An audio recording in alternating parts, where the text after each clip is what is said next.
Your 200-hour training probably spent an afternoon on yin yoga, if that, then a studio put yin on the schedule next to your name. Today, I will give you the actual method of how to teach a yin yoga class. I'm Sage Rountree. I help yoga teachers build their confidence and develop sustainable teaching careers. And I created a course called Fundamentals of Teaching Yin Yoga. I've been teaching for over 20 years. I've guided hundreds of long hold classes. And the framework I'm about to share is the one I use myself and teach inside the course. It's free right now in this video. And by the end of this video, you will have a complete recipe for a yin class of any length, a 20-minute segment in a Vin to Yin class, a 60-minute class, or a workshop. Same recipe served in different portions. And because I want you to try this right away, I made you a free download called the 20-minute Yin sequence. It's this framework already cooked into a ready-to-teach class or section of class with the exact cues for the beginning, middle, and end of each shape. Grab it in the description. Here's my favorite yin planning hack. Take a balanced warm-up sequence from a yang practice, then teach it low and slow. A balanced yin class covers the same territory every balanced class will cover: the 6 moves of the spine, the 4 lines of the hip, and the 2 core modes, although those come to play less in a yin class because we're not really targeting the core. The 6 moves of the spine: a forward fold for flexion, a back bend for extension, side bends in both directions, twists in both directions. The 4 lines of the hip: the back line in a forward fold, the front line in a back bend or a dragon lunge, the inner line with knees wide and butterfly or dragonfly, and the outer line with a leg across the midline, figure 4 or shoelace or a wrapped twist. If you know my 6-4-2 framework from the Art of Yoga Sequencing, you will recognize this as its yin expression. It's the recipe card. Once you have it, you will never again stare at a blank lesson plan wondering which shapes to pick. I suggest when you are putting together your yin lesson plan, you seek to balance symmetrical and asymmetrical shapes. Start in a symmetrical pose, then arc through some asymmetrical shapes, one side at a time, up to a symmetrical peak, and come back down the arc in reverse on the second side. Here's how my deconstructed cow face flow looks. Mats start wide edge forward. We start belly down, roll to sideline cow face arms, then come up for a dragon lunge, then shoelace, then dragonfly, the symmetrical peak of the rainbow, then shoelace, dragon, and sideline cow face on the other side, finishing on the back. Think creatively about the room while you're at it: prone, sideline, seated, supine, and at the wall. The wall is a wonderful prop if the room allows. You can follow along with this sequence as a member of the Lesson Planning Prep Station, my membership at comfortzoneyoga.com.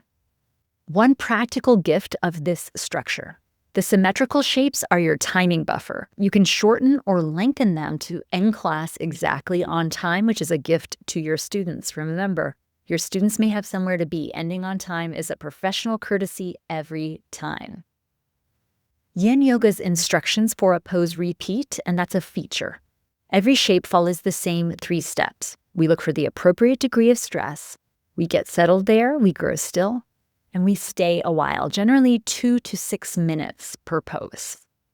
Set those time expectations out loud. Say, we'll hold this pose for 5 minutes.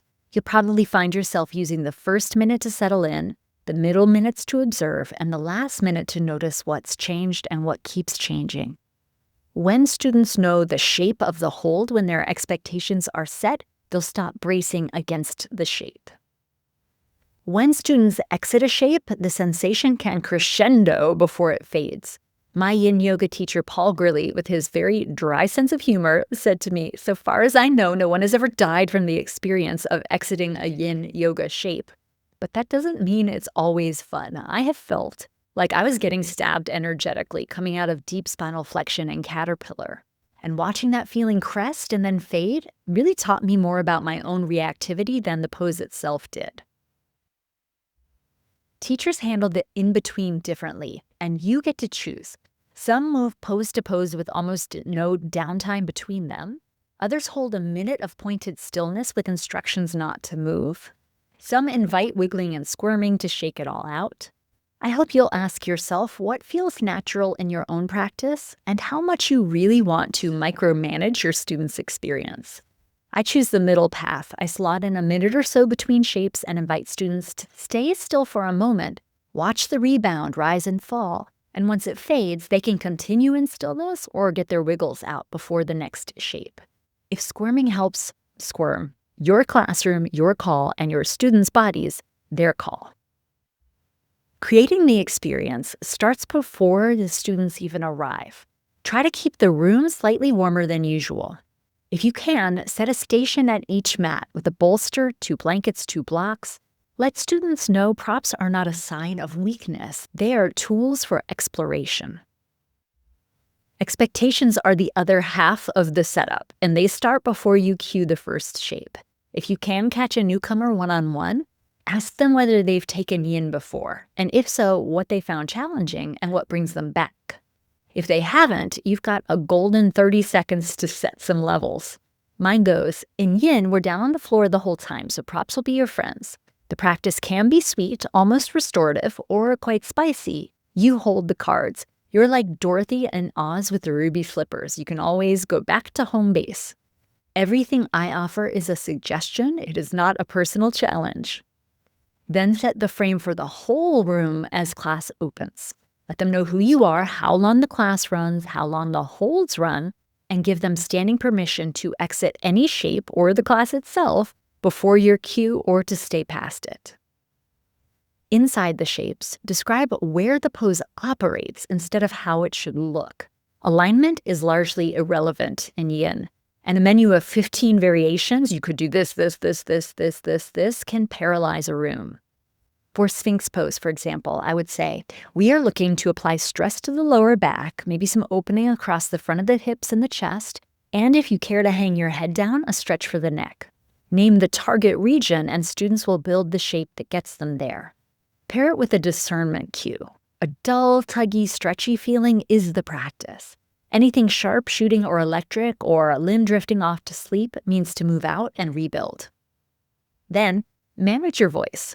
You will need more words at the start of class and at the start of each shape, and use fewer and fewer as the class settles. Silence is powerful.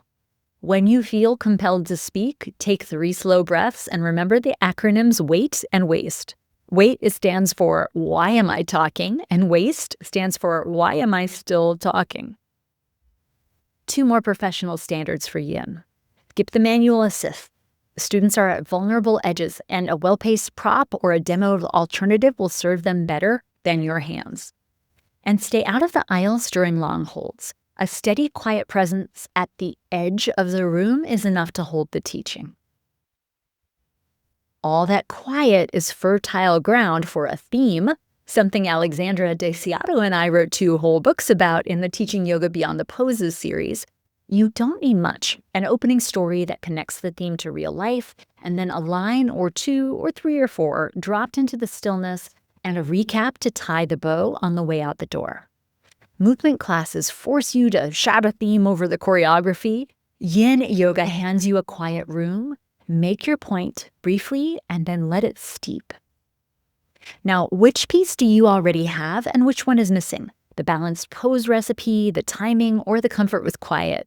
Let me know in the comments. I want to know what you're working on.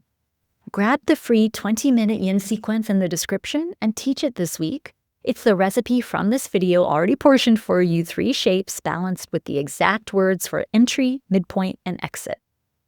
And if you want the complete system, the physiology in plain language, the full yin pose database with video demos, done for you lesson plans, the sequence planner, the cueing slate file, and 20 Yoga Alliance CEUs, check out Fundamentals of Teaching Yin Yoga. It is self-paced, it is practical, and I designed it so you can put a yin class on the schedule next month and feel really solid doing it.